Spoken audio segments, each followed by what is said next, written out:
پھر نبی پاک علیہ الصلوۃ والسلام نے ارشاد فرمایا، بڑی پیاری بات ارشاد فرمائی، فرمایا کہ جو بندہ جمعہ کے دن امامہ شریف باندھتا ہے، نبی پاک علیہ الصلوۃ والسلام نے ارشاد فرمایا امام میری امت کے سروں کے تاج ہیں۔ فرمایا کہ جو بندہ جمعۃ المبارک کے دن امامہ شریف باندھتا ہے، جو بندہ بغیر امامے کے جمعہ پڑھے گا اس کو ایک جمعے کا ثواب، اور جو بندہ جمعہ کے دن امامہ شریف باندھتا ہے، امامہ شریف پہن کر جمعہ پڑھتا ہے، رب تعالیٰ اس بندے کو 70 جمعوں کا ثواب عطا کرتا ہے۔ رب تعالیٰ اس بندے کو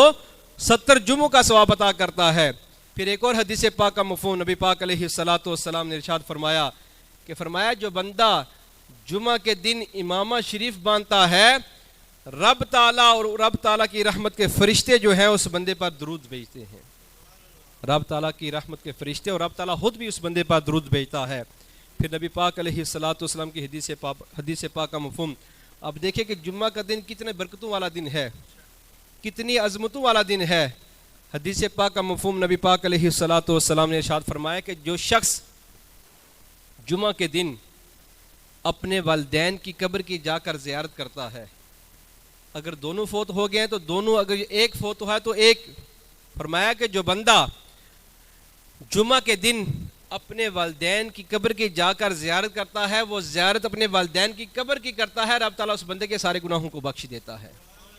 اب دیکھیں کہ ثواب اپنے لیے جا کر دیکھ رہا ہے اپنے والدین کی قبر کو، صرف دیکھنے سے رب تعالیٰ اتنا اجر عطا فرما رہا ہے کہ والدین کی قبر کی وہ بندہ زیارت کرے گا جمعہ کے دن، رب تعالیٰ اس بندے کے سارے گناہوں کو بخش دے گا۔ پھر نبی پاک علیہ الصلوۃ والسلام نے ارشاد فرمایا کہ جو بندہ جمعہ کے دن جمعہ کی نماز پڑھے گا،